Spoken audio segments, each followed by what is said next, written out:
आदमापुर निवासी श्रीमंत वळू मामाचे मावळे मामाचे शेर मेंढ्याचे मावळे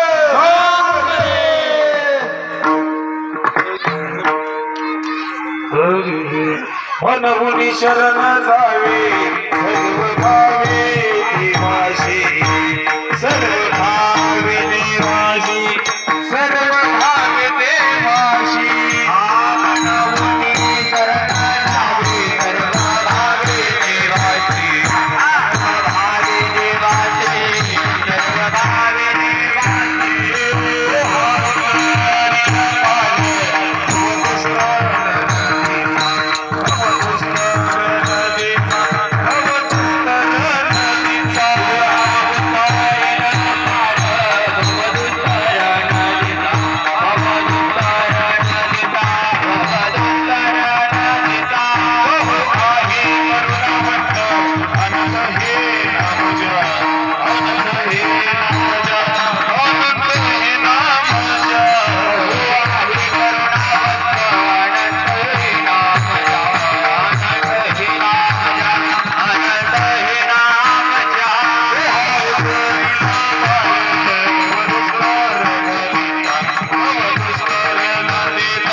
मनोनी शरण जावे सर्व भावे देवासी तो हा उतरील पार भवदुस्तर नदीचा भाऊ आहे करुणावंत अनंत हे नाम जा तो हा उतरील पार भवदुस्तर नदीचा तुका मने साक्षी आले तुका मने साक्षी आले तरी केले प्रकट तो हा उतरील पार भवदुस्तर नदीचा ओम नमोजी सद्गुरु बाळू मामा माझ्या नाथा आपल्या चरणी माता माझा बाळू मामा आलो शरण मी तुमच्या बाळू मामा आलो शरण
सद्गुरु बाळू मामा माझ्या नाथा आपल्या चरणी माता माझा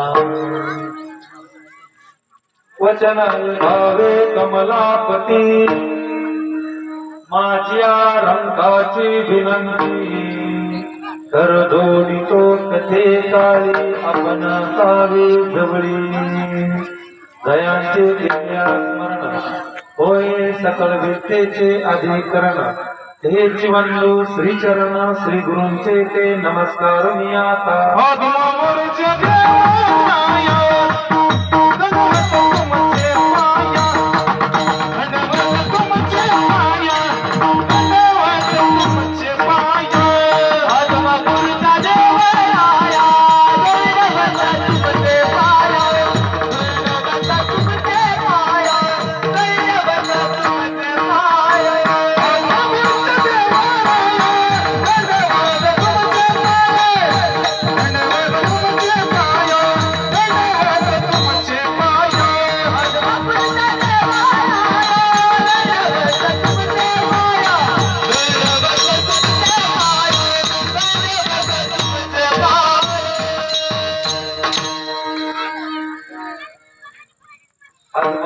राजा देवराया दंडवत तुझिया पाया गारगुटीच्या मुळे महाराज दंडवत तुझिया पाया गुरुर् ब्रह्मा गुरुर्विष्णू गुरुर्देव महेश्वर गुरुर् साक्षात परब्रह्म तस्मै श्री गुरुवे नमः कैलास शिवचंद्र मणिन्द्र माता मुकुटे कारुण्य सिंधो भवतुंगारी सुंदरी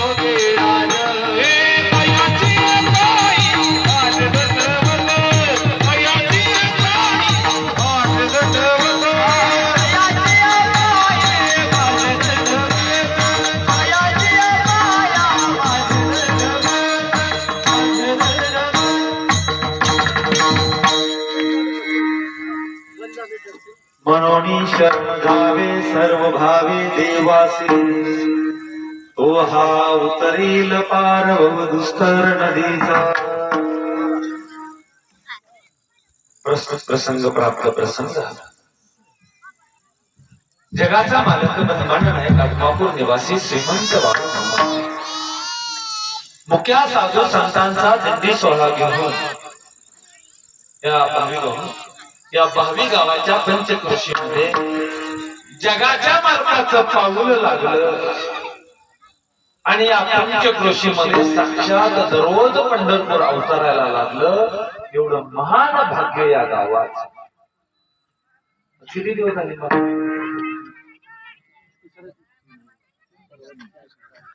आज 3 दिवस झाले जगाच्या मार्गाची सुंदर अशी सेवा या ठिकाणी या भूमीमध्ये होते. असे या पंचक्रोशीमध्ये बऱ्याच दिवसापासून जगाचा मालक त्या मेढी माऊलीला घेऊन या लक्ष्मीला घेऊन फिरायला लागला. आज या ठिकाणी 3रा दिवस आहे. आज माझ्या मामाच्या चरणावरती अर्पण करण्यासाठी घेतलेला रंग जगत मान्य संत देव मान्य संत संत मान्य संत अरे या महाराष्ट्राच्या भूमीमध्ये अवतार घेतला जन्माला आले असा परमात्मा घडवला करीत वैराग्य प्रतिपादन केलं. महाराज इंद्राने निर्माल्य आपल्या जीवनामध्ये भाल करून घेतलं. पावलं घरामधून बाहेर पडली. डोंगर दर्यावरती जाऊन पावलं स्थिरावली. दगडावरती दगड आपटला. अरे दगडावरती दगड आपटला. आपण दगडामधून काय किपळ्याचा नाद काढला आणि या पंढरीच्या पांडुरंगाला नाचायला लावलं. असा श्रेष्ठ परमार्थ ज्यांनी घडवला आहे देहू निवासी तुम्हाला सकाळच्या हृदयाचे अधिष्ठान असलेले छत्रपती शिवाजी महाराजांचे आद्य गुरु जगत गुरु तुकाराम महाराजांचा उद्देश्वर प्रकरणातील नव्हे शरणागती का करावी कुणाची करावी ज्याची करावी तो कसा आहे याचा विचार मांडणारा याचा विषद करणारा अभंगाच्या सेवेसाठी घेतलेला. अभंगाकडे प्रवृत्त होण्यापूर्वी अल्पसा परिहार देणं अत्यंत गरजेचं आहे. मगाशी सांगितल्याप्रमाणे या भावी गावाच्या पंचक्रोशीमध्ये मामांच्या बकऱ्याचा तर खूप दिवसापासून भ्रमंती करतोय. भाग्य आहे तुम्हा लोकांचं की कलियुगामध्ये मामासारखा देव तुम्हाला भेटला. त्या देवाच्या शेळ्या मेंढ्याची सेवा करायचं भाग्य आम्हाला लाभलं. ते भाग्याशिवर नाही, हे भाग्य असल्याशिवर नाही. ते भाग्य तुमच्या आमच्या नशिबी का आलं कसं आलं हा जर विचार केला तर हे पूर्वजन्मीचं फळ म्हणावं. त्या पूर्वजन्मीच्या भगवंताशी असलेलं नातं म्हणावं. त्या नात्याच्या जोरावरती आज तुम्ही आम्ही त्याच्या दरबारामध्ये आहोत. आज हा जो मेळ घातला हा जो गोष्ट सगळी गोळा झाली हे कशाच्या जीवावरती झाली. कोणी आमंत्रण दिलं का कुणाला? घरी काही काम नाही म्हणून तुम्ही आला? नाही. हा विश्वास प्रत्येकाच्या मनाला झाला की माझं कोणतरी त्या रानामध्ये आहे, त्याचं नाव बाळूमामा आहे, त्या बाळूमामाला भेटायला गेलं पाहिजे. मग आपल्या शेजारणीला सांगितलं, आपल्या शेजारच्या मित्राला सांगितलं, चला रे बाबांनो मामांच्या तळावरती जाऊ. आणि या तळावरती तुम्ही आला, भाग्य आहे या गावाचं. 2 दिवसापूर्वीच कारभाऱ्यांचा फोन झाला आणि या ठिकाणी सेवेचा योग आला. संत श्री सद्गुरू बाळूमामा देवालय ट्रस्ट आत्मापूर पालखी क्रमांक 17 कारभारी आमचे लहू दादांच्या चरणाला माझा साष्टांग असा दंडवत आहे. उपकारभारी आमचे राजेंद्र दादा आमदार साहेब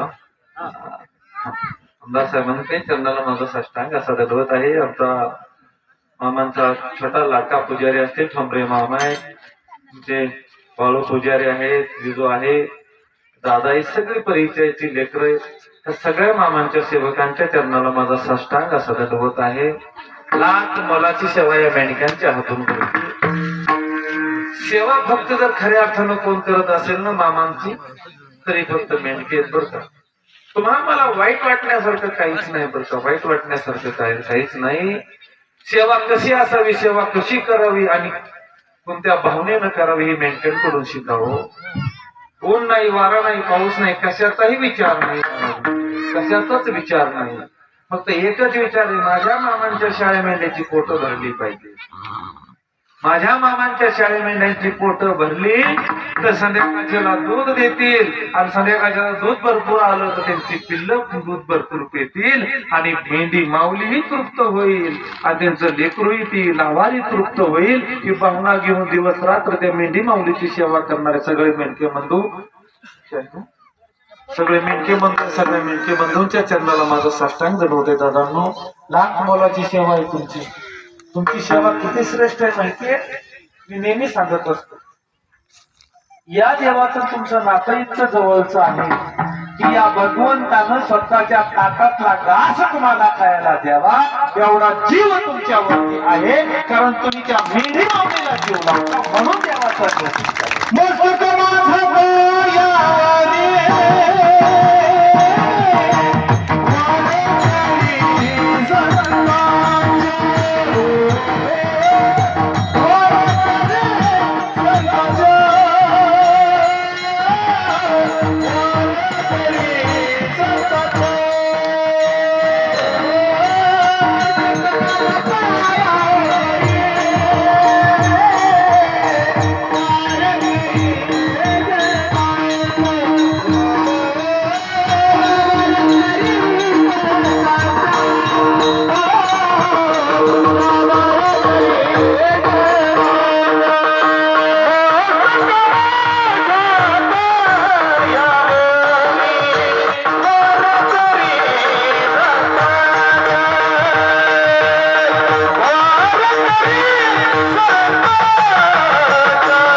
दादांनो, तुम्ही हा मामाचं वारकरी रे बाबांनो.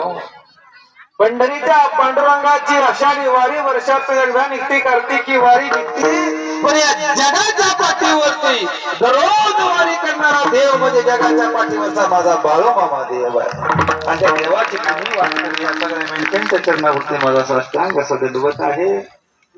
सगळे सेवेकरी आचार्य मामा सगळ्यांच्या चरणाला साष्टांग असा दंडवत आहे. सद्गुरू आमचे गुरु माऊली तानाजी महाराजांच्या चरणाला माझा साष्टांग असा दंडवत आहे. त्याचबरोबर आमचे दादा तुमच्याही चरणाला साष्टांग असा दंडवत आहे. खूप जुनं नातं ह्या भगवंतानं तुमचं आमचं आहे म्हणणाऱ्याच्या जोरावरती घालून दिलं. आमच्या ताई आल्या, ते लेकरू आले, मग सगळ्यांच्या चरणाला माझा साष्टांग असा दंडवत आहे. आमचे वाघ महाराज, आमच्या ताई आले, छोटे महाराज, तुमच्याही चरणाला साष्टांग असा दंडवत आहे. कोळेकर युट्यूब चॅनल आहे, सुंदर असा युट्यूब चॅनल आहे. मामांच्या बकऱ्यातील प्रत्येक कार्यक्रम तुम्हाला या युट्यूब चॅनलवरती पाहता येईल. आणि वैशिष्ट्य सांगायचं बरं का, वाघ महाराज कुठल्याही कोणात असू द्या, फक्त निरोप येऊ द्या.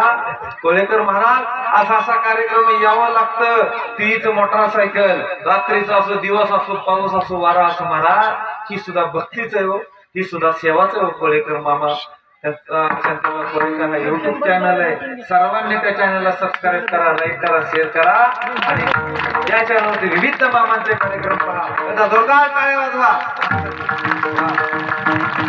मला तुमच्याही चरणाला सत्संगाचा दंडवत आहे. आमच्या ताई आल्या ताईंच्याही चरणाला सत्संगाचा दंडवत आहे.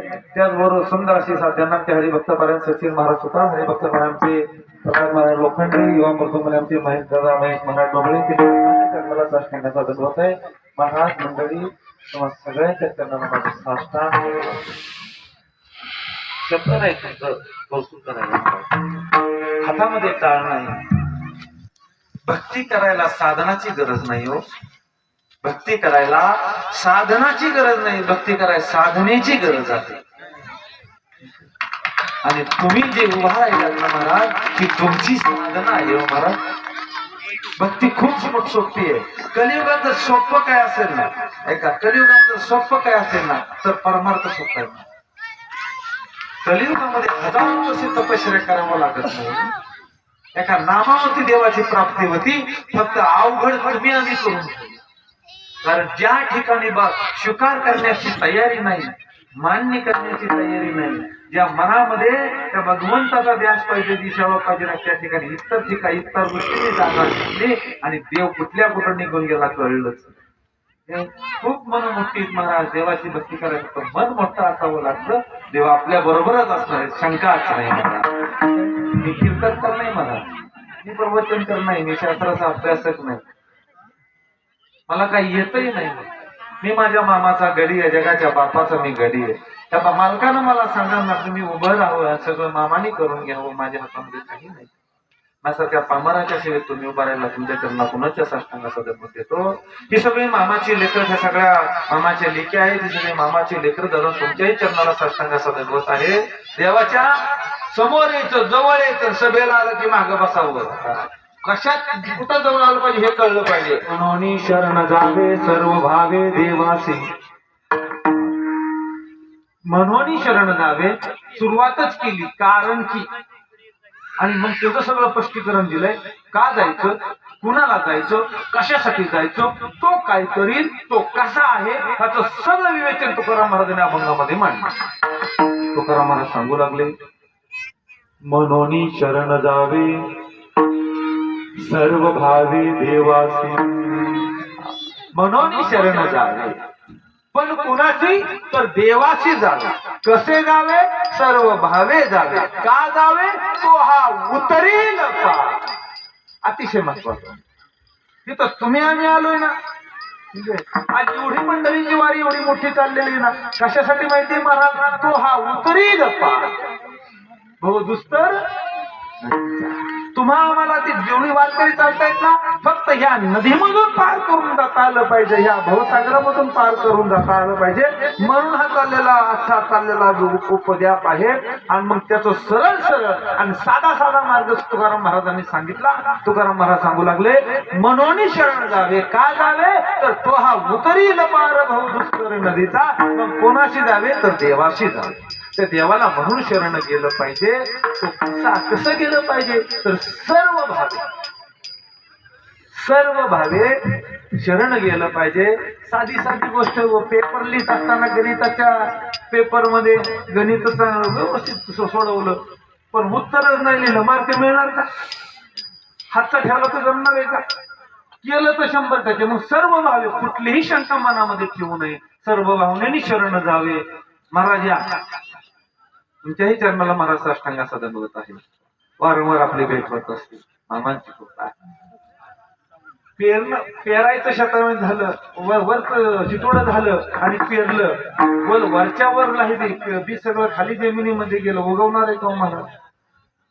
उगवणार नाही. एक तर ब्यापर्यंत वल पोचली पाहिजे किंवा वलीपर्यंत बी पोचलं पाहिजे. हा व्यवहार सांगतो. ठीक आहे, वरवरच्या वलीला पेरून उपयोग आहे का बाबांनो? दादा नाही का उपयोग? अजिबात उपयोग होणार नाही. तर ती वरवरच असणार आहे. मग तसं भक्तीमध्ये सुद्धा आहे.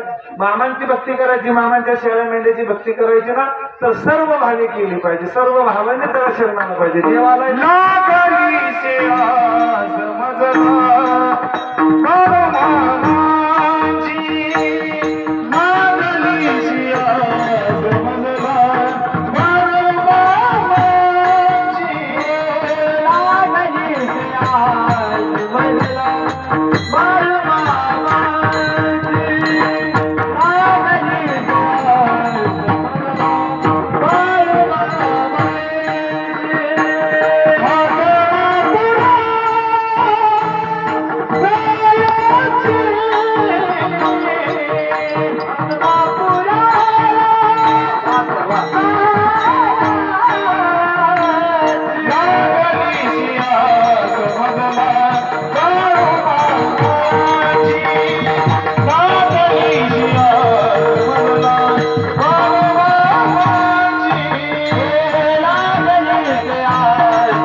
देवाला आज जे तुमच्या पंचकृषीमध्ये आहे मामांची बकरी फिरतायत ना, मग सर्व भावने त्या बकऱ्याची सेवा करावी, मनामध्ये शंका ठेवू नये.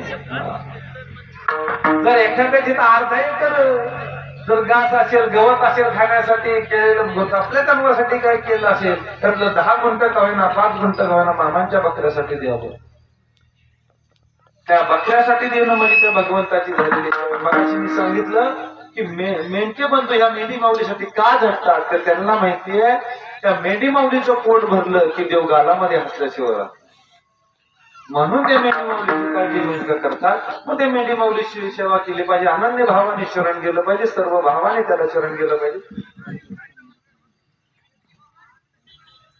सर्व भावी शरण गेलं पाहिजे. आणि एकदा का त्याला शरण गेलं की मग तो आपल्याला दूर लोटत नाही, तो आपल्याला बाजूला करत नाही. एक साधी गोष्ट, 40-45 हजार बकरी मामांची या भूतलावरती फिरतात.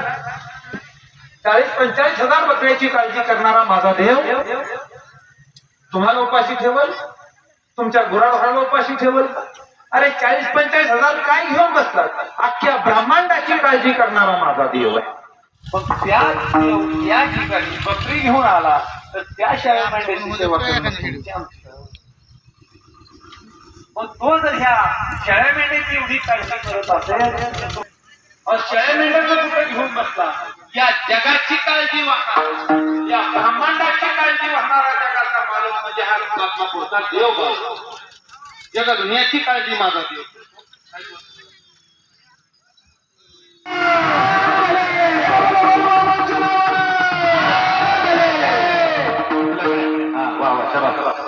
अशी चार्जिंग घालायची. कुठं आलता होता भावी गावात, जमलं काय ओळखायचं का आपलं आता. त्या जगाच्या मालकानं नुसते बकऱ्यांचीच काही घेऊन बसला. हा जगाचा मालक ह्या ब्रह्मांडाची काळजी करणारा माझा देव आहे. ह्या ब्रह्मांडाची काळजी माझा देव करतो, म्हणून ही काळजी करत असल्यामुळे 19 पालख्या घेऊन 4 राज्यामध्ये माझ्या देवाची भ्रमणते. तुम्ही आम्ही काय काळजी करावी, आणि तुमच्या आमच्या हातामध्ये आहे तरी काय आहे का काय सांगा. डोळ्यात एकच केस पांढरी झाली, आमची पण झाली, आम्ही काळी करून आलोय. डोळ्यात एकच काही चष्मा लागलं, काय राहील आपल्याला मला सांगा ना. आज डोळे सोडा, लग्न झाल्या व्हायला निघाला किंवा आपल्या हातात काय झालं, बाकीचं काय द्यायचं हातात. मग कशाची काळजी करतो, काळजी करायची नाही, मग काय करायचं, त्याला शरण जायचं, त्याची बकरी आली त्याची सेवा करायची. म्हणून शरण जावे सर्व भावे देवाची. मग तो काय करेल, तोच हा या भवसागरामधून पार करेल, तो हा उतरेल पार दुस्तर नदीचा. तो तुम्ही आम्ही मांडलेला परमंच्या तर हाड काढतोय ना, तो कसं पार करायचं आणि कसं पहिलं फिरवून पहिलं तीरावरती नाही आवडीने भावे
जे करायचं सर्व भावनेनं करा, आवडीनं करा. तुमची काळजी करायला मोकळा आहे, तुम्ही बाकी चिंता करायची गरज नाही. तो कसा आहे, भाऊ आहे करुणावंत, भाऊ आहे करुणावंत. हे माई दादांनो, किती करुणावंत आहे माहिती तुम्हाला. हा बसलेला आदमापूरचा देव हा रथामध्ये बसलाय ना, आज 19 पालख्या घेऊन फिरतोय ना ताई.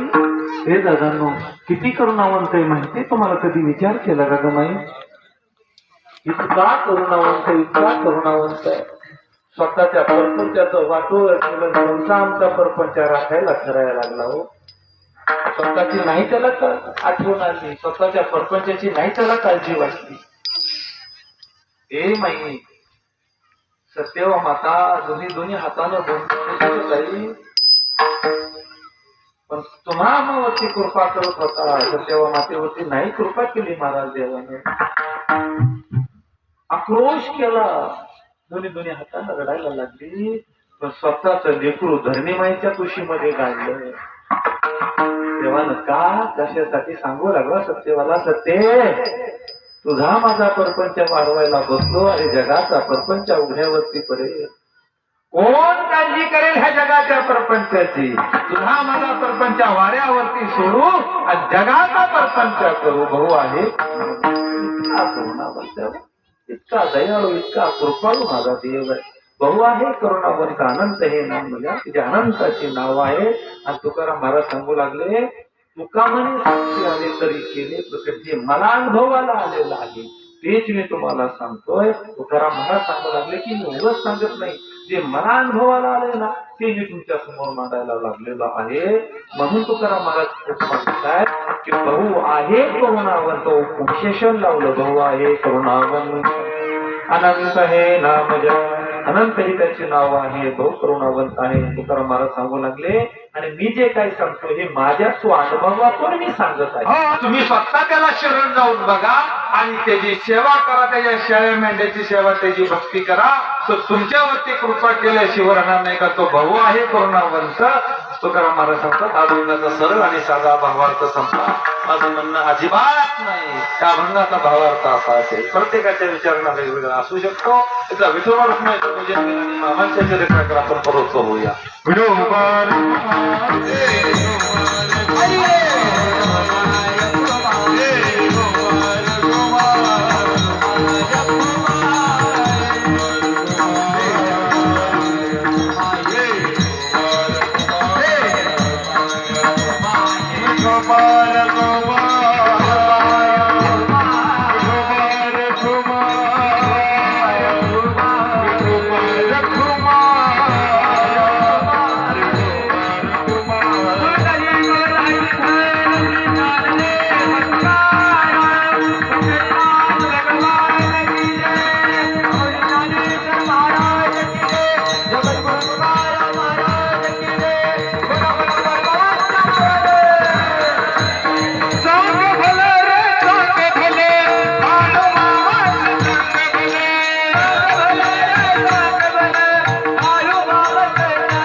सर्वांनी आता भजन करायचंय. हाताने टाळी आणि मुखाने जगाच्या मालकाला सुंदर असं भजन करायचंय.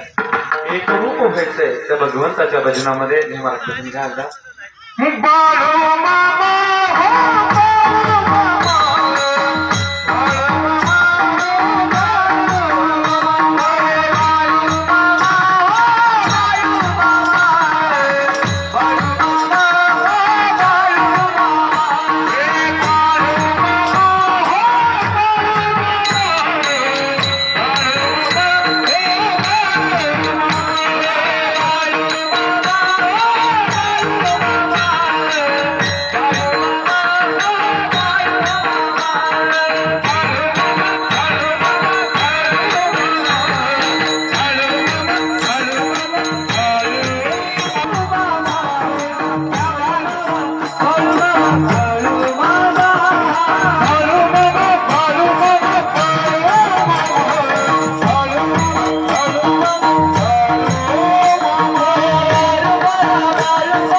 सुंदर असं नियोजन या भावे गावाच्या पंचकृषी मध्ये झालं.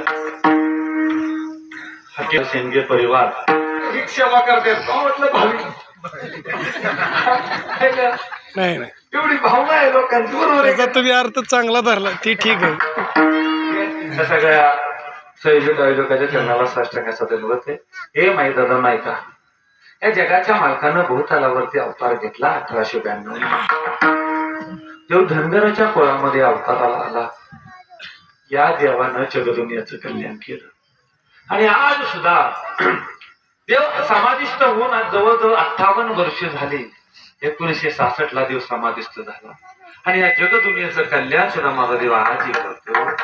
किती सामर्थ्यवान देव आहे, किती ताकद आहे देवाची, किती सामर्थ्य. अरे या कलियुगामध्ये मामा एकमेव देव असा आहे की या कलियुगामध्ये मनुष्य रूपाने देव अवताराला आला. बाळू मामाच्या रूपाने देव फिरायला लागला. देवालाही कामाला लावणारा देव म्हणजे आता तुमचा बाळू. देवांना सुद्धा महाराज त्या माझ्या मामानं कामाला लावलं. एवढी ताकद ह्या जगाच्या बापाची आहे. 1892 ला त्या रुद्राचा महाअवतार देव माझा अवताराला आला. देवाचा अवतार झाला धनगराच्या कुळात. रुद्राचा अवतार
देव अवताराला धनगराच्या कोळामध्ये देव अवताराला आईचं नाव सुंदरा माता, वडिलांचं नाव मायाप्पा, आजोबाचं नाव बाळाप्पा म्हणून मामाचं नाव बाळाप्पा. लक्षात घ्या, आज्याचं नाव मामाला दिलं. 3 भाऊ जगाच्या मालकानं या भूतलावरती भ्रमंती करायला माझा देव लागला. देव लहानाचा मोठा व्हायला लागला. असंख्य लीला ह्या भगवंतानं. हे मैदानांनो तासन 2 तासामध्ये काय देवाचं चरित्र सांगून होतं. 8 दिवस पाठीमाग नगर जिल्ह्यामध्ये 8 दिवस मामाची कथा केली. मला नाही सांगून झालं. असं वाटलं की एवढीच सांगितलं. अगदी रीतीच्या कमी सुद्धा नाही, त्याच्यापेक्षाही कमी सांगितलं असं वाटायला. महान चरित्र, दररोज नवीन चरित्र घडवणारा माझा देव माझा मामा आहे. का 1892 ला धनगराच्या कुळामध्ये देवाचा अवतार आहे. बालपणी असंख्य लीला, जन्माला अवताराला येण्याच्या अगोदर असंख्य लीला ह्या भगवंतानं केलेल्या आहेत. पण हा देव जगा वेगळा देव. मी नेहमी सांगतो, जगा वेगळा देव माझा बालमामा अवताराला आला. का बरं जगा वेगळा देव आहे? पहिलं कारण आहे, देवांना सुद्धा कामाला लावणारा कलियुगातला देव म्हणजे माझा बाळ. पहिलं कारण, कलियुगातला शेवटचा देव संतांच्या रूपाने अवतरला म्हणजे कलियुगातला शेवटचा संत म्हणजे माझा बाळू. कलियुगातला ह्या देवाचं या माझ्या मामाचं सगळ्यात मोठं वैशिष्ट्य आहे. कलियुगामध्ये माझा देव मामाच्या रूपाने आला आणि या जगाच्या मालकानं या मामानं काळावरती सत्ता चालवली. एवढी ताकद माझ्या मामानं कलियुगात. तुमचं कारण आहे बाकीच्या देवांना भेटायला त्यांच्या रावळा देवळामध्ये जावं लागतं, पंढरीच्या पांडुरंगाला भेटायला पंढरपूरला जावं लागतं, खंडेरायाला भेटायला जेजुरीला पालीला जावं लागतं, अष्टविनायकाला भेटायला अष्टविनायकाला जावं लागतं. पण जगाच्या पाठीवरचा एकमेव देव माझा बाळू मामा मेंढी माऊलीच्या रूपानं प्रत्येकाच्या गावाला येतो, प्रत्येकाच्या शेताला येतो, प्रत्येकाच्या दाराला येतो आणि येऊन तिथं जागेवरती दर्शन देणारा कलियुगातला जगा वेगळा देव माझा बाळू मामा. अठरापूरचे बाळू मामा गावी आले हो, चांग भल कचर सुरू झाला हो. अठरापूरचे बाळू मामा गावी आले हो, चांग भल कचर सुरू झाला हो. अठरापूरचे बाळू मामा गावी आले हो, चांग भल कचर सुरू झाला हो. अठरापूरचे बाळू मामा गावी आले हो, चांग भल कचर सुरू झाला हो. काळा मुलगा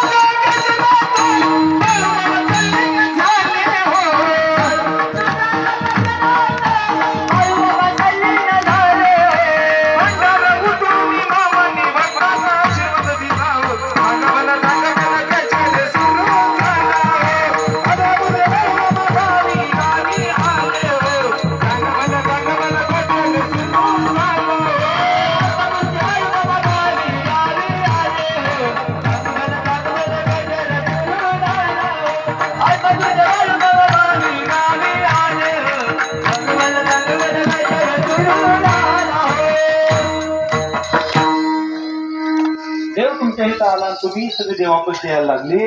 त्या कलियुगामध्ये माझ्या देवानं सांगितलं, ए म्हणला फड्या माळावरती बाळू धनगराच्या मिठी माऊलीचं जाळ मारा. फड्या माळावरती बाळू धनगर कलियुगामध्ये तुम्हाला यात्रा म्हणून दाखवल आणि प्रत्येकाच्या हृदयामध्ये भक्तीचा संजीवनी मारा. तिथं जाळा मारा, मिठी माऊलीचं जिथं तळ टाका, तिथं कलियुगामध्ये यात्रा भरवणारा कलियुगातला देव म्हणजे बाळू मामा. मग त्याला जंगल असू द्या, त्याला माळ असू द्या, त्याला काही कसे कुठेही तिथं यात्रा भरवणारा देव आहे. त्या देवानं जगदुनियेची भ्रमंती केली. जगदुनियेची भ्रमंती करत असताना देवाच्या असंख्य अशा लीला आहेत. लहानाचा मोठा देव झाला. की तुमचं आमचं कल्याण करतो, तुमचं आमची राखण माझा देव करतो. त्या देवाचा अपार कष्ट आहे. ती मेढी माऊली घेऊन फिरताना सुद्धा ह्या देवानं अपार कष्ट केलं माहिती झालं. म्हणून मेढी माऊली आली. सर्वांनी मेढी माऊलीची सुंदर अशी सेवा करा. त्या मेढी माऊलीचं पाऊल आपल्या शेताला लागू द्या. हे माईंनो, संध्याकाळी येताना सकाळी येताना त्या मामांच्या मेंढक्यांसाठी भाकर आणत जावा. आज कुणी कोणी आणल्या हात वर करावं. कुणीच नाही आणल्या बाबू. घरी भांडणं झाल्या काही तू एकट्याने आणल्या खायला आणले तो पण आणल्यास नाही. वा हे नाही भाकर आणत जावा. भाकर आणत जावा. कलियुगामध्ये ज्या द्वापार युगामध्ये हा भगवंत श्रीकृष्णाने यमुनेच्या काठावरती काला केला आणि आपल्या सौगड्याला खाऊ घातलं, तोच भगवान श्रीकृष्ण कलियुगामध्ये मामाच्या रूपानं अवताराला आला आणि त्याच्या तळावरती दररोज होत असलेल्या कार्यामध्ये तुमचा प्रसाद येऊ द्या. त्या प्रसादाच्या पंक्तीला अरे मामा कुठल्या मेंढक्याच्या रूपाने बसेल, विठ्ठल विरद्या कुठल्या मेंढक्याच्या रूपाने बसेल, हरचितनाथ कुठल्या मेंढक्याच्या रूपाने बसेल, हा पंढरीचा पांडुरंग हा कुठल्या मेंढक्याच्या रूपाने बसेल आणि तुम्ही आणलेला घास त्याच्या मुखामध्ये. भाकर आणत जावा, चटणी भाकर चपाती काय असेल ते आणत जावा, तिथं देत जावा. हा साक्षात ह्या कलियुगातला दररोज चालू असलेला काला आहे. त्या काल्यामध्ये आपण संबंधित झालं पाहिजे. लय वाचवण्याच्या मागे पडू नका आणि लय राखून ठेवण्याच्या मागे पडू नका. आता आलाय विषय म्हणून सांगतो महाराज, तुम्ही पण चांगलं शूटिंग करून घ्या. माझ्या देवानं ऐका, दरवर्षी माझा भगवंत हा जगाचा मालक बाळू मामा पापमोचनी एकादशीच्या शुभ मुहूर्तावरती, द्वादशीच्या ब्राह्मी मुहूर्तावरती स्वर्गाच्या महाद्वारावरती सुवर्ण पिंपळाखाली जगाची भाकणूक करतो देव आणि जगाचं भविष्यवाणी सांगतो. गुरुमाऊली कृष्णात ढोणे महाराज मामांचे मानाचे भाकणूककार यांच्या अमृतवाणीमधून जगाचं दप्तर वाचलं जातं. भाकणूक म्हणजे काय? माझ्या मामा बसले असलेलं जगाचं दप्तर मामा उलगडून माझ्या जगाच्या समोर वाचून दाखवतो आणि जगाच्या मालकानं भविष्यवाणी केली. त्यातलं शब्द नाही, अक्षर नाही, वाक्य नाही, अरे रेख सुद्धा खोटी होऊ शकत नाही. 27 तारखेला मार्चला वागणूक केली. वादळ वारं भूकंप यानं जगाची उलथा पालट होईल. 24 तासाच्या आत जगाची उलथा पालट झाली. म्यानमार, बँकॉक, थायलंडला भूकंप आलं, वादळ वारं आलं, माणसं सुद्धा उडून गेली. जगाची उलथा पालट व्हायला लागली. जगाच्या मालकानं सांगितलं भाकणुकीचं 4 शब्द मनुष्याला शहाणपण शिकवून जातील. ऐका, भाकणुकीचा विषय अगदी थोडक्यात सांगतो, विस्तृत सांगायचंय. युट्यूबच्या चॅनलला तुम्हाला ऐकायला मिळेल, पण आता आला विषय म्हणून सांगून जातो. कलियुगाच्या अंताला सुरुवात झालेली आहे. काहीतरी वेगळं वाटलं ऐकाय तुम्हाला, पण माझ्या देवानं सांगितलं होईल होईल जलप्रलय होईल, होईल होईल भूकंप होईल, काळ्या खडकाच्या लाह्या उडतील, पेटल पेटल जग दुनियाला पेटल. ऐका बाळांनो, ऐका तान्यांनो, होतील होतील बॉम्बस्फोट होतील, शहराला लागून असलेली शहर उद्ध्वस्त होतील. होईल होईल युद्ध होईल. जगाच्या विनाशाला प्रारंभ झालेला आहे. कलियुग फक्त 7 वर्ष उरलं. किती वर्ष? 2032 कलियुगाचा अंत आहे मैदानांना. कलियुगाचा अंत 2032 मध्ये 100% होणार. त्याला कुणी बदलू शकत नाही. कलियुगाचं आयुष्य 4,32,000 वर्ष होतं, पण हे तुम्ही आम्ही ह्या कलियुगामध्ये तुमच्या आमच्या कर्माने कलियुगाचं आयुष्य घटलं. गायींची हत्या झाली, गोहत्या, 1,00,000 वर्ष आयुष्य कलियुगाचं कमी झालं. आई बापांचा छळ केला, 3,000 वर्ष आयुष्य कमी झालं. कशाने किती किती कमी झालं सांगायला वेळ नाही समाजात, पण सगळं आयुष्य त्यांनी कमी झालं. आणि कलियुगाचं फक्त आयुष्य उरलंय 5,000 वर्ष. आणि आता चालल्या 5,132 वर्ष चाललेली आहेत. किती? 5,130 वर्ष चाललेली आहेत. म्हणजे 5,000 संपून गेलंय. आता जे युग चालू आहे ना, हे कलियुग नाही, हे संगम युग आहे. हे परिवर्तन होणार युग आहे. हे परिवर्तन चालू आहे आता युगात. जशी महिनो रवी घुसळली जाते, दुधामध्ये घुसळली जाते, दह्यामध्ये घुसळली जाते, जशी लोणीवर येतं ना, आता ते घुसळण चालू आहे. आणि या 7 वर्षामध्ये ती अशी घुसळण होणार, कलियुगाचा अंत होणार आणि सत्ययुग येणार. माझ्या देवानं सांगितलं कलियुग जाईल, सत्ययुग येईल, हिमालय पर्वतावरती देव अवतार. इतकी भयान परिस्थिती आहे. युद्ध होणार. देवाने सांगितलं युद्ध होणार म्हणजे होणार. भारत पाकिस्तानचं युद्ध आता तरी थांबल्यासारखं वाटतंय, पण हे युद्ध पुन्हा होणार. चीन देशाचं भारताचं युद्ध होणार. 13 मुस्लिम कंट्री भारतावरती आक्रमण करतील. 57 मुस्लिम भारत देश भारताच्या विरोधामध्ये दुसऱ्या देशांना मदत करतील. भारत एकटा लढणार. भारताला एकट्याला लढावं लागणार आहे. आता हे सगळं मोकळं वाटतंय ना. दिवसा रात्री कितीतरी क्षेपण असेल, कितीतरी बॉम्ब तुमच्या आमच्या डोक्यावर फिरत असणार आहे. कधी कुठं पडल आणि कुणाचा नंबर कुठं लागल हे सांगू शकत नाही. पण या संकटामधून माझ्या देवानं सांगितलं जरी आहे ना मारी बाईचे जग दुनियावरून स्वारी गा फिरलं, जाळ्यानं ताप बाळांनो किरण खोकला होतं नाही. हा एक हाय 18 गटारेचा एक आजार मनुष्याचं होईल. डॉक्टर लोक हात टेकतील, रोगाला औषध सापडणार नाही. आड चुकलं पर खेळ चुकणार नाही. कोरोनापेक्षाही महाभयंकर महामारी गायली. कोरोनाची भविष्यवाणी 19 मध्ये केली, 20 मध्ये कोरोना आला. देवानं भविष्यवाणी केली कोरोनापेक्षाही महाभयंकर महामारी येणार. 64 प्रकारचा रोग येणार. 64 प्रकारचा रोग. का 64? तर 64 योगिनी आहेत. ज्या बारमध्ये देहाचे 64 तुकडे झाले आणि वेगवेगळ्या ठिकाणी निर्माण झाली, त्या 64 योगिनीने आपली जागा सोडली आणि जगाचा संवाद करण्यासाठी, जगाचा नैनाद करायचा म्हणजे कोणाचा? अधर्मींचा नाश करण्यासाठी या 64 योगिनी निघालेल्या आहेत. हातामध्ये शस्त्रास्त्र घेऊन. आणि सगळा जगाचा विनाश चालू आहे. कल्की अवतार होणार असं आपण म्हणतोय, पण कल्कीचा अवतार झालेला आहे. भगवान श्री हरी विष्णूंचा 10वा अवतार झालेला आहे. त्याचे संकेत सगळे दिलेले आहेत. देवाने इकडं बोलावं, माझ्या मामाने इकडं बोलावं, इकडं प्रलय सुरू व्हावा. देवानं बोलायचं. भगवान श्री हरी विष्णू कल्कीच्या रूपामध्ये अवतार आहे. त्यांनी सगळं कार्य करायला सुरुवात केली. सगळ्या गोष्टी घडायला लागल्या. जगाचा विनाश निश्चित ठरलेला आहे. माझ्या देवानं सांगितलं 12 बाजार मांडून एक बाजार होईल. 12 कोसालाही एक दिवा लागेल. इतकी मोठी महामारी, जलप्रलय, महामारी, भूकंप, अग्निप्रलय, युद्ध, बॉम्बस्फोट, अण्वस्त्र युद्ध ह्या सगळ्यांनी जगाचा विनाश होणार आहे. ह्याच्यामध्ये जर वाचायचं असेल तर देवा मार्गही माझा मामा सांगून गेलाय, तिथं नीती धर्मानं वागशीला तर काय बी कमी पडू देणार नाही. तिथं सत्यानं वागशीला तर 4 दिवस सुखाने खाशीला. तिथं करशीला चाकरी तर खाशीला भाकरी. तिथं करशीला सेवा तर खाशीला मेवा. मेंढे यानं मेंढक्याला जग दुनिया गादा. मेंढीच्या जीवावरती मेंढका सुखी गा राहील. मेंढीच्या मेंढक्याला माझा आशीर्वाद राहील. जगाच्या मालकानं त्याच्यातून स्वतःच रक्षण कसं हे पण सांगून गेला. आणि कसं रक्षण होणार आहे का, माझ्या देवानं सांगितलं. मरगुआईच्या मंदिरामध्ये 1966 देव आहे म्हणा. आणि मरगुआईच्या मंदिरातून 1965 देवाला आता निघायचे कोलेवाडीला यात्रेसाठी, पुढच्या मार्गाला निघायचे. देवाने त्या मरगुआईला ताकीद केली, म्हणलं मरगुआई तू लय वंगाळ आहेस, तुला काय बी सण होत नाही बघ.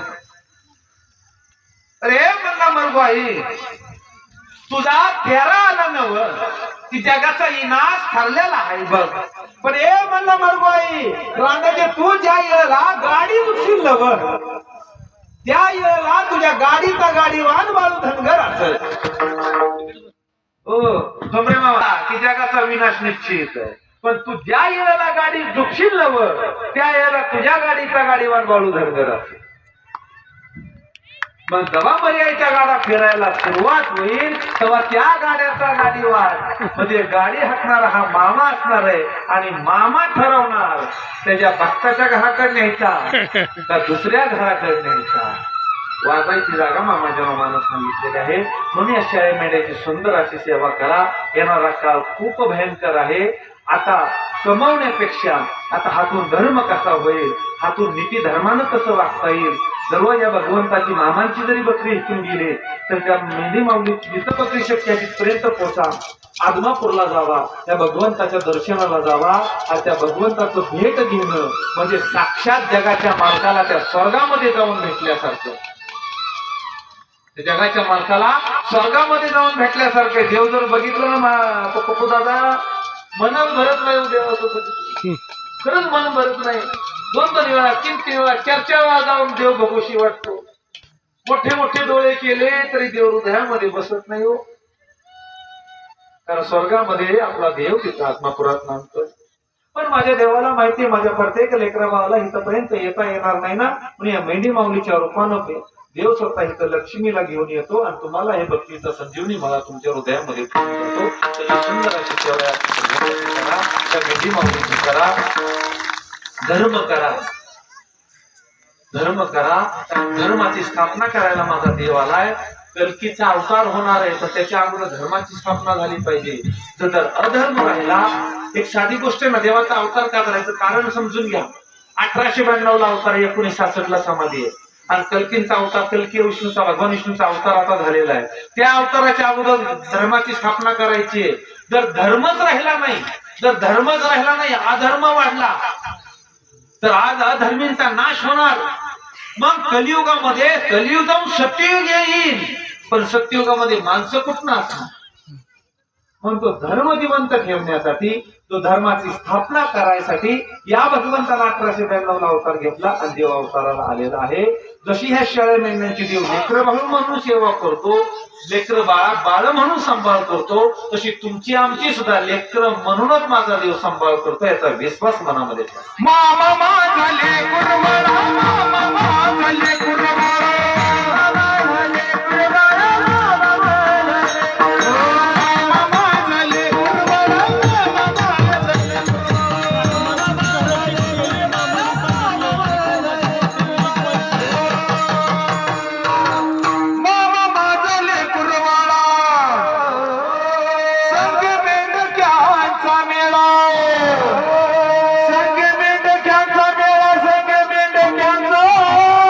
मेळा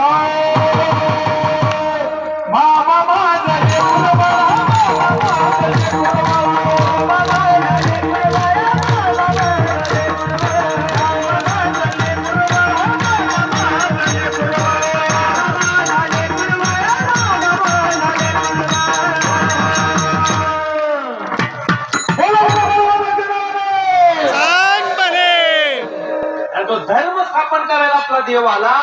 धर्म स्थापन करायला देवानं सांगितलं, हे म्हणला कलियुगामध्ये कर्माची घरं भरून जातील, धर्माचीच घरं टिकतील. हे माझ्या लेकरांना, माझ्या बाळांनो, कर्माचं पाडलं खेळ करता या गंमत बघताया, कर्माचं पाडलं खेळ करता या गंमत बघताया, कर्माची घरं बुडून जातील, धर्माचं घर टिकून राहील. धर्म माझ्या देवानं सांगितला. 5 माणसाच्या हातावर कंबर पाणी वाळू धनगराच्या नावानं घाला, तिथं धर्म घडला. माझ्या मेंढी माऊलीच्या मुखामध्ये चारा घाला, तिथं धर्म घडला. तिथं धर्म घडला, तिथं आत्मापूरचा देव बाळूमामा उभा राहिला. धर्म करण्यात आला तो देव तुमची आमची राखण करणार. धर्म करा रे धर्म करा.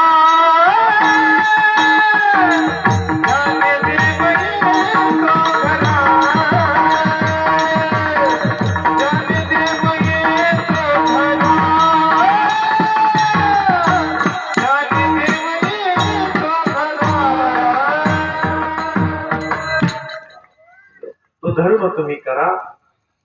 आता ही कर्म म्हणजे काय? तुम्ही आम्ही परपंचामध्ये जे राहतोय ना ते कर्म आहे. त्याच्याकडे लक्ष न देता या कलियुगामध्ये आता धर्म कसा घडेल हे तुम्ही आम्ही बघितलं पाहिजे. ते धर्माचं घर टिकून राहील. हे जीवन आहे ना, हे जीवन त्या मामांच्या शाळेमध्ये सेवेसाठी, या मामांच्या सेवेसाठी हे जीवन आहे असं समजून त्या भगवंताची सेवा घडली पाहिजे. असं समजून त्या भगवंताची सेवा घडली पाहिजे. या मुखानं त्या भगवंताचं सदैव नाव घेतलं पाहिजे.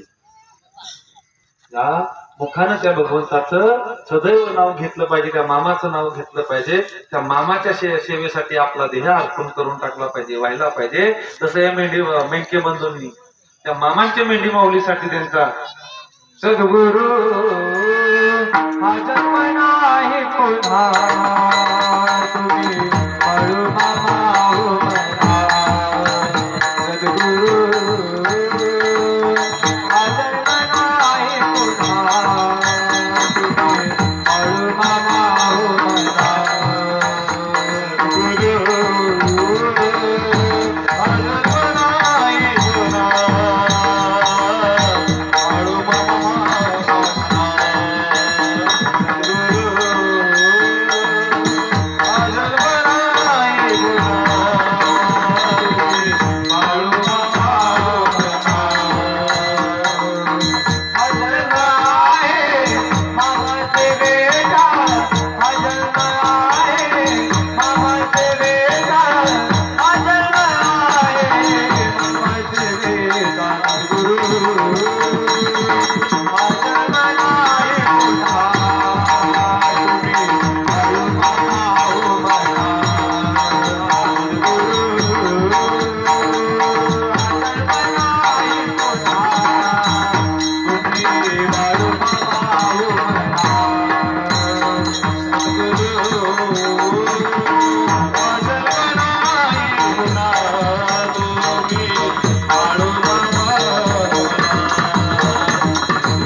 काही लागत नाही हो.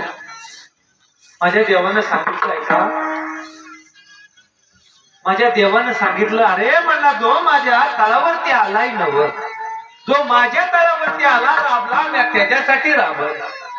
ज्यानं माझ्या शेळ्या मेंढ्यासाठी कष्ट केलं बाळू धनगर त्याच्यासाठी कष्ट केलं. ज्यानं माझ्यासाठी येळ काढला नव, मी त्याच्यासाठी येळ काढणारा बाळू धनगर. त्याच्या शेळ्या मेंढ्याची त्याच्या सेवेमध्ये हा देव आहे. आणि तिथंच तुम्हाला देव भेटल्याशिवाय राहणार देव बाकी कुठं नाही. ह्या मेंढी माऊलीमध्ये देव आहे. सुंदर अशी मेंढी माऊलीची सेवा करा. किती ताकदवर देव आहे. म्हणजे देव ताकदवर आहे किंवा देव मोठा आहे असं म्हणणं सुद्धा कमीपणा आहे. एवढा मोठा देव आहे. लक्षात घ्या. या कलियुगामध्ये काळाला सुद्धा माघारी पाठवण्याची ताकद मामामध्ये आहे. आणि मामानं पाठवलेला आहे. कितीतरी उदाहरण साल 1925 मामा पहिल्यांदा 25-26च्या टायमामध्ये 25-26च्या टायमामध्ये मामा औरणाच्या गावामध्ये गेला. आप्पाया गुरवच्या बरोबर दोंडीबा सुतारांची मैत्री झाली. आणि मग मामांचं येणं जाणं त्या ठिकाणी सुरू झालं. हा म्हणता म्हणता बरीचशीच माणसं त्या ठिकाणी मामांच्या जवळ यायला लागली. लक्ष्मण मोरे, रुद्रप्पा चौगुले, रुद्रगोंडा पाटील, कुलकर्णी पाटील, सुबाराव मोरे, रामू मोरे ही सगळी माणसं मामांच्या जवळ यायला लागली. हा म्हणता म्हणता मामांचा समुदाय त्या ठिकाणी वाटला गेला आणि अपार भक्ती या लोकांनी साध्यापणानं केली. भोसलेंची सगळी माणसं मामांपाशी आली. तिथं सुबाराव मोरे आणि गंगूबाईंचा विवाह झालेला बरीचशीच वर्षे लोटली होती, पण त्या नवरा बायकोला मूलबाळ काही नव्हतं. म्हणून आपल्या ह्या गंगूबाईनं सांगितलं, मालक जरी तुम्ही दुसरी बायको करून घ्या. आणि भागीरथी भागूबाईंचं दुसरं लग्न झालं. दादा आता अजिबात शिक्के वाजून देऊ नका, लक्ष राहू द्या. आवाज फक्त आता माझा वाढून द्या. पाठीमागा आवाज येतोय का? आवाज येत असेल तर हात वर करा. हॅलो हॅलो, आवाज वाढ. विवाह झाला, परपंच सुखासुला त्यांच्या पोटी मुलं जन्माला आली. त्यामध्ये रामू मोरे हा लहान मुलगा. मामांची बकरी आली की सुभाराम मोरेंच्या बरोबर रामू मोरेंना जायचं आणि मामांच्या तळावरती खेळायचं, बागडायचं. लहानपणापासून देव बघितलेला, लहानपणापासून देव बघितलेला. हा म्हणता म्हणता लहानाचा मोठा झाला. साल 1938-39 लग्न झालं. पार्वतीबाईंशी विवाह झाला. सुखाचा परपंच सुरू झाला. परपंचामध्ये परपंच वेलीसारखा वाढू लागला. पहिला मुलगा झाला, नाव शिवाजी ठेवलं. दुसरा मुलगा झाला, तिसरा मुलगा झाला, 3 मुलं झाली. आणि चौथ्यांदा पारू मामी गरोदर होत्या. साल 1948-49 काळ. त्या घरामध्ये मुलगी नव्हती आणि रामू मोऱ्यांना वाटायचं की मला मुलगी असावी. हा परपंच सगळा चालत असताना मामांची बकरी वरणाच्या भागामध्ये आली. एप्रिल 7 जून ह्या कालावधीमध्ये महिना, 1.5 महिना, 2 महिने मामांची बकरी चरायची. या रामू मोरेनं तळावरती यायचं, घराकडे बघायचं नाही. मग त्या पारुमाने सांगितलं, हे पारे तू बघ रे. म्हणला मी देवा आला, मी चाललो देवाकड. महिने, 2 महिने, 1.5 महिने मामाच्या तळावरती राबायचं. सरपंच जिंचा सामान आण, सुमान आण, पाणी भरायचं, पडल ते काम करायचं, देवानं सांगेल ते काम करायचं. तर ह्या ठिकाणी दुसऱ्या ठिकाणी हल्ला. त्यावेळी वाहनं नव्हती, त्यावेळी ट्रक काही नव्हता. धुळीवरती घ्यायचं सगळं. हे दादा, हे 7 नंतर टाकायची आणि चालत चालत दुसऱ्या ठिकाणी जायचं. ह्यांचं काम असं इतकं कष्ट या लोकांनी करायचं. हा म्हणता सुखाचा परपंच चालू आहे. साल 1949 ला त्या घरामध्ये मुलगी जन्माला आली. बापाला अपार आनंद झाला, अपार आनंद झाला. मला मुलगी झाली. नाव ठेवलं शर्मी, नाव ठेवलं शर्माबाई. आनंद आहे. मामा आला, मामाच्या तळावरती राबणं चालू आहे. हा म्हणता म्हणता वर्ष दिवसापाठी मागून दिवस चालले. पण कदाचित त्या आनंदाला कोणाची तर दृष्ट लागली असावी. नियतीने करवट बदलली आणि ती शर्मा नावाची मुलगी 3-4 वर्ष वय आहे तिचं. 3-4 वर्ष वय आहे तिचं. आणि ती आजारी पडायला लागली. तिला काहीच बोलणं, तिच्या मनात तिला काय बोलली की ती जास्त बोलणार. 3-4 वर्षे असताना ती आजारी पडायला लागली. नाना दवाखानं, वैद्य करायचं, सगळं करायचं, पण फरक पडत नव्हता. तर बापाला काळजी वाटायला लागली की काय झालं असेल माझ्या पोरीला. बापाला जेवढी लेकीची काळजी आहे ना, हे माहिती आहे. बापाला जेवढी लेकीची काळजी नाही जगात देव सुद्धा तेवढी काळजी करू शकत नाही. वास्तव सत्य हे ज्याला कळलं ना, या कलियुगातल्या ज्या मुलीला कळलं ना, ती मुलगी कधीच पळून जाऊन लग्न करणार नाही. देव सुद्धा करू शकत नाही ना एवढं उपकार त्या बापाचं आहे की ज्या मुलीला कळलं ती मुलगी कधीच पळून जाऊन लग्न करू शकत नाही. हा म्हणता म्हणता दिवसापाठी मागून दिवस चालले. मामाची बकरी येणं जाणं चालू आहे. आणि हे सगळं चालू असताना साल 1952 आजार वाढला आणि गळ्यावरती सूज दिसायला लागली. की गळा सुजल्याला दिसायला लागला. मग नाना वैद्य केले, दवाखाने केले, आपला पण तेवढ्या पुरता फरक पडायचा. पुन्हा काहीच नाही, हाय तसं सगळं. 1952 मामांची बकरी मे महिना कर्णाच्या भागामध्ये. आणि त्या वेळेला वाटलं या आईला, पारू मामीला वाटलं आणि मालकाला म्हणजे धनी चला किंवा मामासनी दाखवूया आपल्या पोरीला. आणि विचार केला की आता पोरीला जाऊन मामाचे समज घरानं सांगायचं. सकाळच्या परी देवाला निघणारे सांगायला. परत विचार आला, सांगू लागलं मोरे मामा हे म्हणला पारे किती रे देवाला कष्ट द्यायचे. अरे समजा तिनूच दिला आहे, एवढं कष्ट करत होतो, पर देव भेटल्यापासून चार जास्त खातोय, किती मजा टाकणार आहे त्याने, काय बी नका सांगायला. राहू दे म्हणला, आज ना उद्या बरी होईल आपली पोर. बापानं दगड ठेवला हृदयावरती, निघून गेला मामाच्या तळावरती राबला. मामा निघून गेला दुसऱ्या गावाला, कर्नाटक भागामध्ये देव निघून गेला. साल 1953. आणि ज्या गायला अधून मधून सूर दिसायची तो गळा असा त्याला लट्ट सुरला गेला. कसं तरी अन्न खाली जायचं, दूध पाजावं लागायचं, पोटामध्ये अन्न जात नसायचं, आवाज नीट बाहेर पडत नसायचा. आणि हा म्हणता म्हणता एप्रिल महिना भयंकर त्रास व्हायला लागला. भयंकर त्रास, हातापायाची काढ झाली पूर्ण. मामांची बकरी त्या वरणाच्या भागामध्ये आले एप्रिल महिन्याचा साल 1953 शेवटचा आठवडा. आणि ह्यांनी आपलं मामांच्या तळावरती जायचं, मामांच्या इथं काम करायचं, राबायचं, पण देवाला काही सांगितलं. विचारलं पोरं बाळा आहेत का ठीक? होय मामा, समधी बरी आहे. अरे माझी ते पाणी कसे आहे? मामा ठीक समज चांगलं आहे म्हणून सांगायचं, देवाजीचं राबत राहायचं. पण मे महिन्यामध्ये त्या पुरीचा आजार बळावला आणि तोंडातनं आवाज निघणं बंद झालं. आणि जसं आवाज निघणं बंद झालं ना, बापाच्या हृदयाचा ठोका चुकला. हे महिना घरी आला 4 मे 1953. पुरीला उचलली आणि गडिंग्लज जवळच 5 किलोमीटरवरती गडिंग्लज आहे, तिथं सरकारी दवाखान्यामध्ये ऍडमिट केली. पारू मामीना तिथं ठेवलं. घरी 3 पोरं आहे. त्यांनी सकाळ संध्याकाळ दवाखान्यामध्ये जावं, कधी दुपारभर दवाखान्यामध्ये थांबावं, कधी मामाच्या तळावरती जावं. आजार वाढत होता, कमी होत नव्हता. पुरीला आता गिरणंही कठीण व्हायला लागलं. नाही, बापाच्या हृदयाचा ठोका सुटला. बाप जेवढा लेकीची काळजी करतो ना, तेवढं कुणी ह्या जगात नाही करू शकत. हे नातं जगा वेगळं आहे. तुम्ही तुमच्यावर अनुभव घ्या. ज्या दिवशी घरातला तुमचा बाप गेला ना महिना, तर तुम्हाला माहेर संपून गेलं तुमचं. किती जागीरदार आपला भाव असू द्या, तिथं बाप नाही ना, तर आपलं कुणी नाही. त्या रामू मोरेंचं त्या मुलीवरती अफाट जीव होता.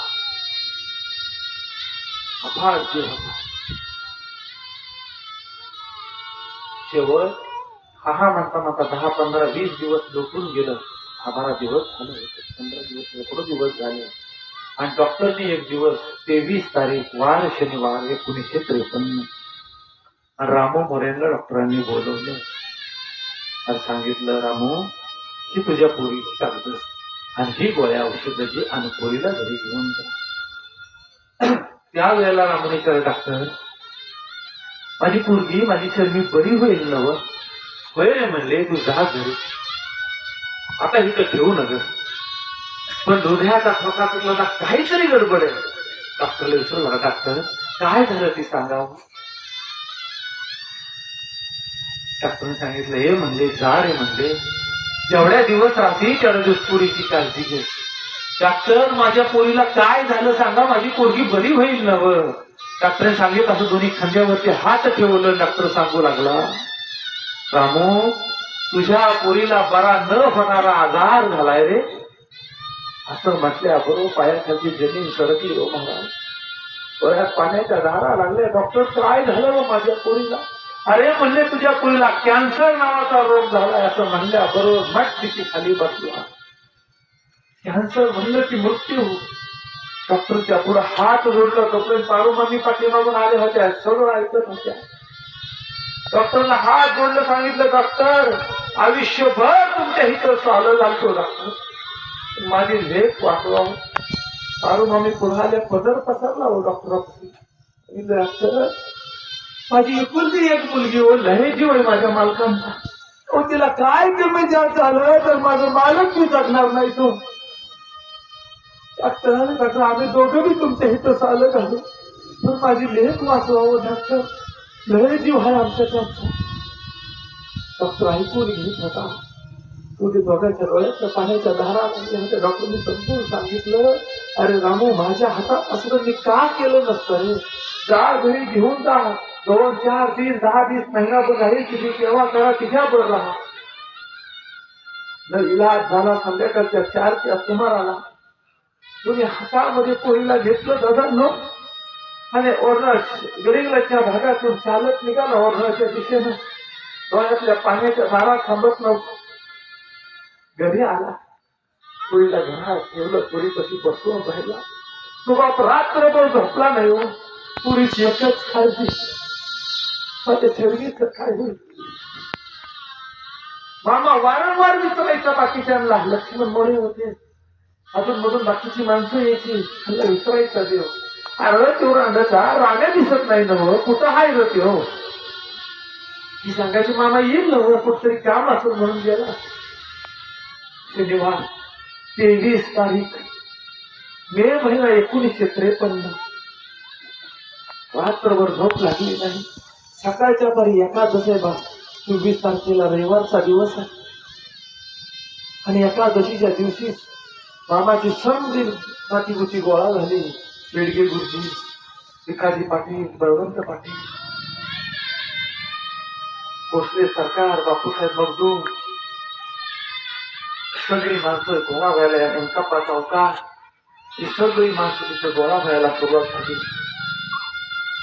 एकादशीला समजी मामा आम्हाजवळ असायचे आणि त्या दिवशी या प्रभू मोरेला वाटलं आता आपण ते तळावर जाऊया तू निघाला तळावरती बायकोला सांगितलं पारे मी मामाकडे जाऊन येतो आज एखादं खाईल नव्हे अरे चुकली नाही आजपर्यंत एखादं त्या जाऊन येतो येऊन निघाला रामू मोरे तळावरती आलं मामानं बघितल्या 2-4 शिव्या दिले म्हणले राण्या रांडच्या घोडा लावला रे तुला कुठं होतात रे कधीच काही नाही हो मामा तर हा काम होतं म्हणून पहिलं हंड होतो गोल अजून सुद्धा बघायला भेटतील बघा की उच्चारला पाणी भरायला सुरुवात केली त्याच्यावर पाणी आणायचं पाणी तिथं भरायचं आणि ती पाणी आणून वतत असताना पाणी त्या खालीमध्ये पडत होतं डोळ्यात दोन्ही दारा लागल्यावर माझी पूर्वी मरणाच्या दारात जेव्हा आणि ती लक्ष्मण मोरेनं बघितलं की रामूमुळे का रडतोय म्हणून लक्ष्मण मोरेनं बघितलं म्हणले राजा कार काय झालं तुला सांगितलं अरे माझी पोर शरीर लय आगावी हाय डॉक्टरनं सांगितले काही बी खरं नाही म्हणून हे म्हणलं अरे मग आणखी म्हणला डॉक्टर वही म्हणला हा म्हणता सगळ्यामध्ये समजलं की रामू मोरेची पोरगी आजारी आहे संध्याकाळच्या वेळेला एकादशी दिवशी रामू मोरे घरी गेलं पाठीमागं डॉक्टर गरड गेलं डॉक्टर गरडांनी पोरगी बघितली पुरीच्या गळासुद्धा लक्षात आलं हिला कॅन्सर झालाय ते सांगितलं हे म्हणजे राम्या अरे आपला देव एवढा मोठा असताना कार त्याच्यापाशी घेऊन येणार उद्या त्याला चल घेऊन तुझी पोरगी वय म्हणला त्या उद्या आणतो सकाळच्या पारी 7-7:30 समय नवरा बायको 3 पोरं आणि पोरीला घेतली आणि घेऊन निघाले मामाच्या नजराच्या समोर आल्या बरोबर जगाच्या मालकानं भरा शिव्या द्यायला सुरुवात केली जगाच्या मालकानं ह्या मामानं बसल्या जाग्यावरून शिव्या दिल्या सांगितलं ए राम्या अरे उंडकीच्या रांडाच्या ती मेलेलं मड कशा पाय घेऊन आलाय सर देवाच्या मुखातून शब्द पडला मेल्यानं मड कशा पाय घेऊन तसा मोठ्या लागला हे पारे अरे देव म्हणतोय हा मेलेलं मड आहे माझी शरणी गेली पण आता मला तिच्या आधी कशासाठी राहू नये म्हणले तसा देव शिव्या देतोय असा घेऊन मामाकडे निघाला तसा समोर आला मामाने लय शिव्या दिल्या डोळ्यात धारा लागल्या दिल्या शेवट गुडघ्यावरती बसला तेव्हा समोर आला ए मामा अरे काय म्हणायचं ती म्हण अरे काय करायचं ती कर बाबा अरे तू माय तू बाईस अरे तुझ्यापाशी नाही यायचं तर कुणापाशी यायचं राहते हे बघ म्हणलं माझी पोरगी तुझ्या पायावर ठेवली मारायचं तर मार आणि तारायचं तर तार हे जेव्हा लय जीव आहे बाबा ही जेव्हा मला इकडची एक पोर आहे जेव्हा मी त्या पोरीकडे बघितलं मरणाच्या दारात होते अगदी थोडा वेळ राहिला होता जिथं शिव्या दिल्या ना इथपर्यंत काळ येत होता बाबाची जागा सुरू झाली देवाच्या शिव्या सुरू झाल्या की काळ जाग्यावरती थांबला पुरीला घेऊन पुढे आला रामू मोरे आणि पुरीला घेऊन पुढे आल्यावरती देवानं बघितलं पुरीकड देव उभा राहिला देव बोलला ए राम्या पक्का आईस रे गांधाच्या तू. अरे तू माझ्या शेळ्या मेंढ्याची सेवा केली नव. अरे या बकऱ्याची राखण केली नव तू. अरे तुला पगार द्यायचा येळ आला या पैस रे म्हणला मुलगीच्या. बसावलं होते तू डॉक्टर कडे. डॉक्टरा तू डॉक्टर आहे नव. काय झालं बघ केलं या पोरीला. त्यावेळेला डॉक्टर सांगितलं मामा तिला कॅन्सर झाला आहे. अरे तिला कॅन्सर झालाय नव. मग काय करावं लागेल ना मामा. हिला कोल्हापुरात नेऊन हिचं ऑपरेशन करावं लागेल. हे म्हणला डॉक्टरा. अरे कुणीला तुला डॉक्टर केलं तुला मारतो का मला जगातील लेख. हे मला कुणाचं घर पेटवाय निघाला राहिलं. त्या शिव्या दिल्यावर डॉक्टर देव बसला. तो देव उठून उभा राहिला. देव उठून उभा राहिला. कमरावरती हात दिला. हाताची काठीचा मोठ आवळला. खांद्यावरची घुंगडी सावरून घेतली माझ्या देवानं. आणि बिराडाकडे नजर टाकली. देवानं सांगितलं कोण आहे रे म्हणलं बिराडा. कसा आवाज आला. ए मला दूध आणलं की रे. दूध उकळत होतं भरलं. उकळतं दूध आणलं. देवानं त्या दुधाकडे बघितलं. त्या काळाकडे नजर टाकली. देव उभा राहिला. काळ खळखळ कापायला लागला होता. गरम दुधाचा भोट देवानं घेतला. आणि असा गदा हातातला ते भांड धरलं. एक हातात काठी धरली आणि दुधात बोलणा घेतलेलं दूध तोंडामध्ये गटा गटा गटा हलवायला लागला. खळखळ खळखळ आवाज वाढायला लागला. देवानं भांड दुसऱ्याच्या हातात दिलं. कमरावरती हात दिलं. अख्खं ब्रह्मांड माझ्या देवानं निहाळलं. अख्खं ब्रह्मांड निहाळलं आणि तोंडामध्ये दूध खळा खळा खळा वाजायला लागलं. लोकांच्या कानावरती आवाज पडायला लागला. अरे जसं समुद्र मंथन केलं तसं समुद्र मंथन देवानं पुन्हा करायला सुरुवात केली. जसं दूध तोंडामध्ये हलत होतं तशी रवी कशी घुसळण चालू होती. तसा काळ थरथर कापत होता. अरे काळाला भेडाळून सोडलं देवानं. आणि ती पोरगी समोर बसलेली पोरीने मामाकडे बघितलं. नजर देवाची झाली आणि देवानं तोंडातलं बारीकशी दुधाची पिचकारी काढली. पोरीच्या गाड्यावरती मारली. ज्या ठिकाणी कॅन्सरची गाठ होती तिथं मारली. तिथं मारल्या बरोबर सूर्या टोचायला तसं टोचायला लागलं. दुधाची पिचकारी मारून झाली. तसा देव म्हणला हे राम्या अरे लय वेळ झाला या. आज 12 साई नव. हे उतारे म्हणला समजानी पंक्ती धरा. समजी उठली पंक्ती धरल्या. राम्या मराहू मोऱ्या सांगितलं हे मोया हे दूध तुझ्या लेकीला पास. स्वतःचं उष्ट दूध देवानं त्या शर्माबाईला पाजायला दिलं. उठला पंक्तीला बसवलं. दूध पुंडलिकावरचा गजर झाला. जेवण सुरू झाली. राममोरे लेकीला दूध पाजत होता. गळ्यातलं बळच दूध खाली उतरत होतं. सगळं दूध पिऊन झालं. आणि जसं देवानं तोंडामध्ये दूध हलवलं होतं तसं पोटामध्ये आपलं दूध हलायला सुरुवात झाली. पोटामधलं दूध हलायला सुरुवात झाली. पोरगी कसनुकी करायला लागली आणि पोरीला आधार आला. आघाडा आल्याबरोबर रामपुरीनं पोरगी उचलली. लाभ लिहून गेली. भडा भडा 3 उलट्या झाल्या. गळ्यातला अख्खा कॅन्सरचा गोळा बाहेर पडला आणि पोरीच्या तोंडात आवाज आला ए बा अरे मला पाणी दे की रे. पोरीचा आवाज ऐकल्याबरोबर बापाच्या डोळ्यातल्या धारा लागल्या. परत गेला पाणी आणलं. पोरीला पाणी दिलं. गुळल्या केला. पोरगी उचलली. देवापाशी गेला. मामा अरे 15-20 दिवस झालं माझी पोरगी मला पहा म्हणून आवाज दिला नव्हता रे. काय औषध दिलं देवा तू. तेव्हा लय मोठा जेवायच तू. तेव्हा पोरीनं मला आवाज दिला बा म्हणून. तेव्हा माझी एकुलती एक पोरगी होती रे. जेव्हा लय जीव आहे माझाही जेव्हा तोपर्यंत देवानं भटारा काढला. तिच्या कपाळ भरून भटारा लावला. देवाला सांगितलं ए रम्या अरे तुझ्या पुरीला 5 वर्ष आयुष्य होत. जा दिलं ह्या बाळू धनगरनं आयुष्य वाढून. काय मी काळजी करू नका. कपाळ भरून भटारा लावला. आखी कर्मरेषा पुसली. म्हणून मामांच्या तळावरती मामांच्या मंदिरामध्ये कपाळ भरून भंडारा लावतात. कारण कपाळ भरून भंडारा लावल्यावरती या भंडाऱ्यामध्ये कर्मरेषा पुसण्याची ताकद आहे. तुमचं प्रारब्ध बदलण्याची ताकद आहे भंडाऱ्यामध्ये. कर्मरेषा बदलली. 5 वर्ष आयुष्य वाढून दिलं. देव कराडला हे म्हणला उडगीच्या अरे एकुलती एक पोरगी हाय म्हणतो ना ग. जार म्हणला तुला अजून एक पोरगी देतो. त्याच्यात एक मुलगा पर्यंत एक पोरगी झालं. नाव सुरक्षेला ठेवलं.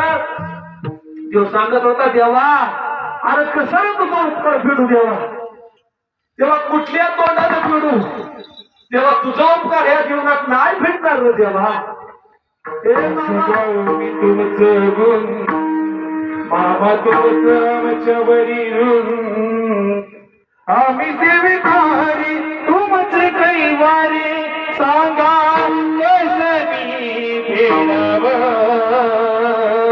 माझ्या पाताळ्याचा जोडा शिवावा वाटे मला तुमच्या पायात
काय केलं रे देवाने? अरे तुझ्या इथं खुश तुझ्या सेवा पण चार जात खाल्लं नव्हतं तुझ्या इथं. अरे त्या बकऱ्याची सेवा केली, त्या मेंढीची सेवा केली, एवढा मोठा पगार दिला देवा तू. आता काय बी शिल्लक ठेवलं नाही तर मागायसाठी. आता काय दिलं मला देवा? आता तुझं उपकार फेडावं एवढंच आता माझं काम बघ देवा. देवा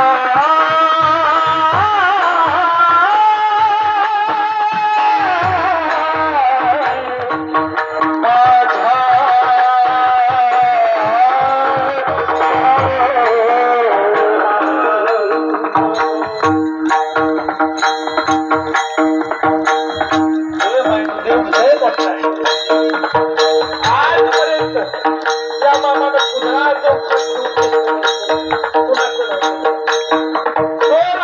त्याला पगार दिला माझ्या देवाला. कुणाचं उष्ट घेऊन घेत नाही, कुणाचं कधी बुडवत नाही.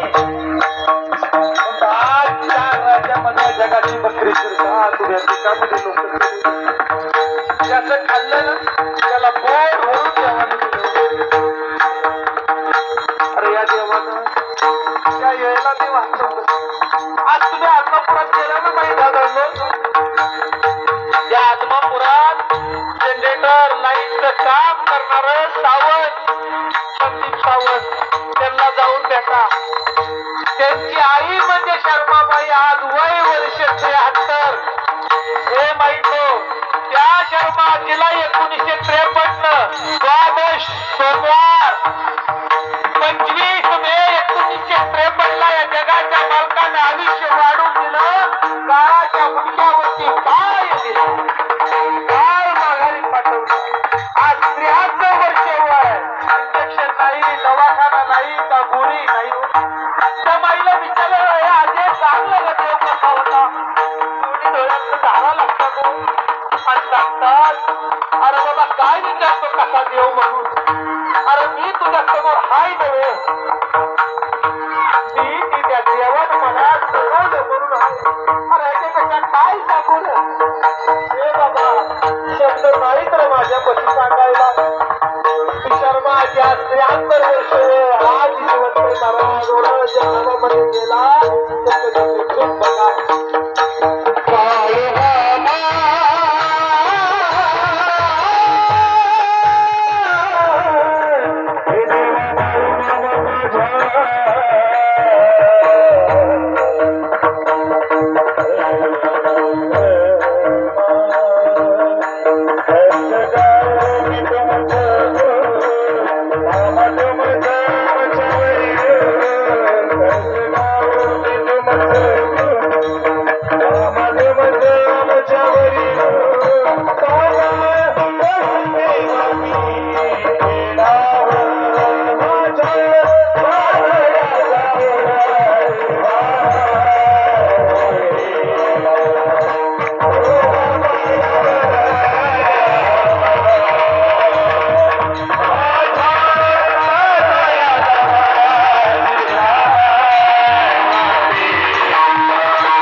देवाचा अनन्य साधारण संस्कार आहे. किती चरित्र सांगावं, किती किती सांगावं. खूप महान असा देव आहे. त्या देवाची सुंदर अशी सेवा करा, त्याच्या शेळ्या मेंढ्याची सेवा करा. या सेवेमध्ये नीती धर्म पाळा, कर्म शुद्ध ठेवा, धर्म करा, देव तुमची राखण करेल. पवित्र मनाने आणि पवित्र शिक्षणे या भगवंताचं दर्शन घेत जावा. टाळा, अपवित्रपणा टाळा. हा देव तुमच्यासाठी आमच्यासाठी या धरणी मायेवरती अवताराला आलेला आहे. म्हणून या देवानं स्वतःचा परपंच वाऱ्यावरती सोडलेला आहे. हे महिनो शर्मा आजीला 5 वर्षाचा, आज 73 वर्षापर्यंत माझा देव जगू शकतो, तर स्वतःचं मुलगा जगू शकला असता. तर 7 महिन्याचं स्वतःचं लेकरू धरणीमाईच्या कुशीमध्ये सांभाळायला दिलं का? तुमच्या आमच्या परपंचाची राखण करता यावी म्हणून. तो तुमच्या आमच्या परपंचाची राखण करण्यासाठी स्वतःचा परपंच वाऱ्यावरती सोडतो. तर तुमचं आमचं कर्तव्य आहे, हा उघडा परपंच मामाचा आहे, ही बकरी मामाची आहे, त्याचा सांभाळ करणं तुमचं आमचं काम. तुम्ही ह्याचा सांभाळ करा, मामा तुमच्या परपंचाची राखण कराल. एवढं सर्वांना विनंती आहे. दान आणि भान ठेवा, वाईट गोष्टीच्या नादी लागू नका. जगताना दान आणि भान ठेवा. आपल्याकडून दोष घडेल असं काही करू नका. विनंती आहे, सर्वांनी ऐका. गणपती जवळ आलेले आहेत. मामांच्या मूर्तीसारखा गणपती कुणीही बसवायचा नाही. हा दोष आहे. मामा तुम्हाला माफ करणार नाही. मामा 10 दिवस पूजा करून पाण्यात टाकण्याची गोष्ट नाही. आयुष्यभरासाठी आपल्याला देव आपला मामा पूजायचा आहे. म्हणून मामासारखा हातामध्ये काठी, खांद्यावरती घुंगडी, त्याला सोड लावलेली, असला कसला गणपती, असला गणपती आणायचा नाही. आणि कोण बनवत असेल हे तरुणांना नाही का, त्यांना बनवून द्यायचं नाही. आपल्या देवाची विटंबना करून द्यायची नाही, गोष्ट लक्षात ठेवा. दुसरी एक गोष्ट आहे, सर्वांनी विचार देऊ नये का. आदमापूरला कोण कोण जातात, हातवर करा. एवढे जातात. ऐका, आमोशाला आदमापूरच्या वारीला गेल्या चुकीची गोष्ट दिसत असेल, एखादा चुकीचा वागत असेल, त्याला तिथंच खर्चावून सांगा. लाज वाटली पाहिजे लोकांना. चुकी ह्यांची घाण टाकली. आदमापुरामध्ये तिथं दर्शन बारीला आपण लागतो, पाठीमागच्या बाजूने गेलं तर इमारतीमध्ये चढतो. त्याच्या पाठीमागच्या बाजूला मोकळं ग्राउंड आहे. लोक तिथं संडासला बसतात. ह्यांना लाजा वाटल्या पाहिजे. त्यांना ती जागा संडासाची आहे. त्या ट्रस्टने एवढं मोठं संडास बांधून ठेवलं, तिथं जावं माणसांनी. पण टोनगी 30-30 वर्षाची गुडमी सुद्धा ह्याला लाजा वाटल्या पाहिजेत.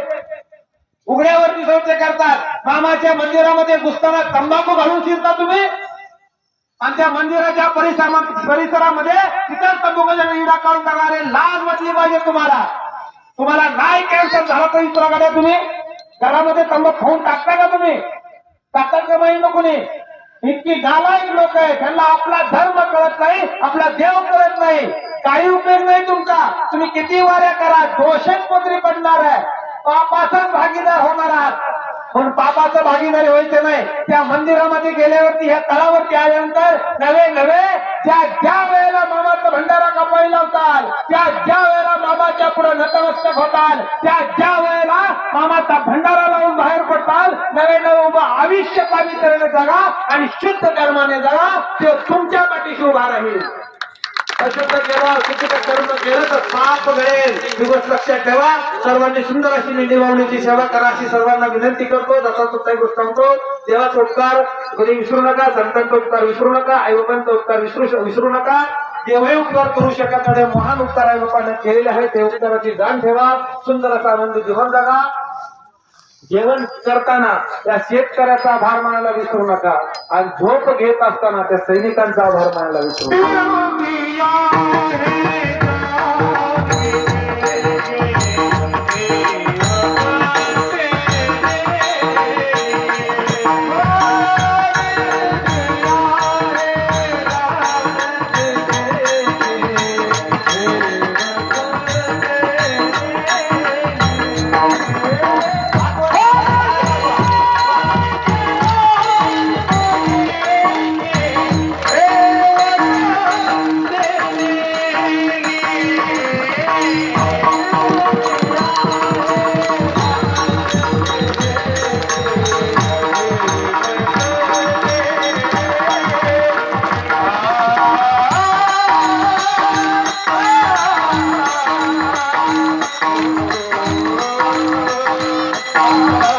विनंती सर्वांना करतो.